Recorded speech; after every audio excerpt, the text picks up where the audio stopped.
লখিমপুৰৰ বগী নদীত আজি উলহ মালহ পৰিৱেশ। লখিমপুৰৰ বগী নদীত উলহ মালহেৰে উদযাপন কৰা হ'ল বৈশাগু উৎসৱ। নমস্কাৰ, এনি ক্ৰনিকলৰ চিত্ৰশালাত মই দিল ৰাণাই আপোনালোকৰ বাবে লৈ আহিছোঁ আন এটি আনন্দৰ বাতৰি। লখিমপুৰৰ বগী নদীত বড়ো জনগোষ্ঠীৰ ৰংজালি বৈশাগু উৎসৱ আৰম্ভ কৰা হ'ল।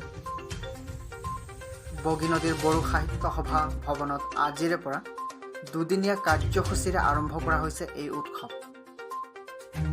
লখিমপুৰ জিলা ৰংজালি বৈশাগু উদযাপন সমিতিয়ে আয়োজন কৰিছে 11 সংখ্যক ৰংজালি বৈশাগু উৎসৱ।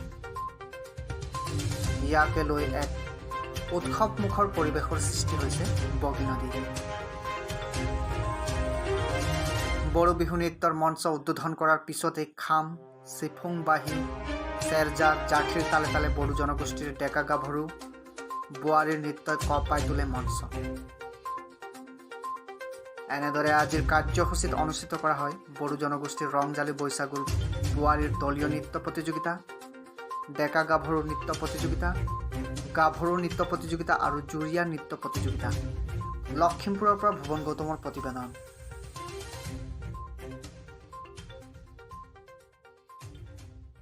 কওকচোন আজি আপোনালোকৰ বৈশাগুৰ বিষয়ে কি কি কাৰ্যসূচী আছে হৈ গৈছে? ধন্যবাদ থাকিলে আমাৰ নিউজ পৰ্টেলৰ আপোনালোকক অশেষ ধন্যবাদ জনাইছোঁ।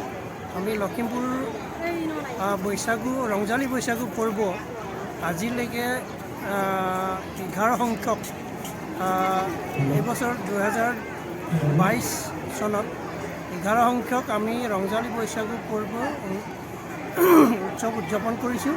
আৰু ইয়াত আমাৰ সকলো দল সংগঠন আৰু সকলো সাহিত্য সভাৰ পৰা ধৰি সকলো বিষয়ববীয়াসকল আমাৰ ইয়াত জড়িত হৈ আছে। লখিমপুৰ জিলাৰ আমি যোৱা 2012 চনৰ পৰা আমি এই ৰংজালি বৈশাগু উৎসৱ উদযাপন কৰি আহিছোঁ। এইবাৰ মাজতে আমাৰ COVID-19ৰ প্ৰকোপৰ কাৰণে আমি দুটা বছৰ এই ৰংজালি বৈশাগু পৰ্ব উৎসৱ আমি পালন কৰিব পৰা নাছিলোঁ, কিন্তু এই বছৰ পুনৰবাৰ আমি এই উৎসৱ পালন কৰিছিলোঁ। এই বছৰ আমাৰ 11 সংখ্যক ৰংজালি বৈশাগু উৎসৱ পালন কৰা হৈছে।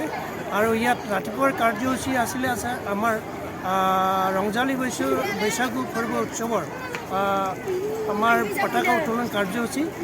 আৰু পতাকা উত্তোলন কাৰ্যসূচীৰ আমাৰ সভাপতি ৰংজালি বৈশাগু উৎসৱৰ সভাপতি মাননীয় শ্ৰীযুত ৰুবুং খেৰ কটাৰী, তেখেতে আমাৰ এই পতাকা উত্তোলন কাৰ্যসূচী সমাপন কৰিলে। আৰু আমাৰ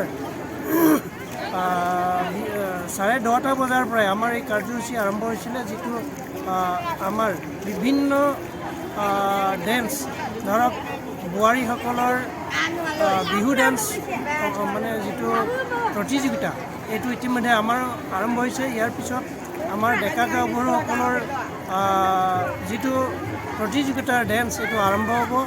আৰু যুটীয়াভাৱে ধৰক আমাৰ অকল কিছুমান গাভৰুসকলৰ আৰু ডেকাসকলৰ এনেকুৱা কম্পিটিশ্যনটো আমাৰ আৰম্ভ হ'ব অলপ পিছতে। ইতিমধ্যে আমাৰ বোৱাৰীসকলৰ যিটো কম্পিটিশ্যন, বিহু ডেন্সৰ কম্পিটিশ্যন, এইটো আৰম্ভ হৈছে। আমি এই কাৰ্যসূচী আৰম্ভ কৰিছিলে আমাৰ লখিমপুৰ জিলা বড়ো সাহিত্য সভাৰ সভাপতি শ্ৰীযুত নলেন মুছাহাৰীয়ে। আৰু ইয়াৰ পিছত আমাৰ এই কাৰ্যসূচী ইতিমধ্যে আৰম্ভ হৈ গৈছে আৰু বিভিন্ন প্ৰতিযোগিতা ইতিমধ্যে আৰম্ভ হৈছে।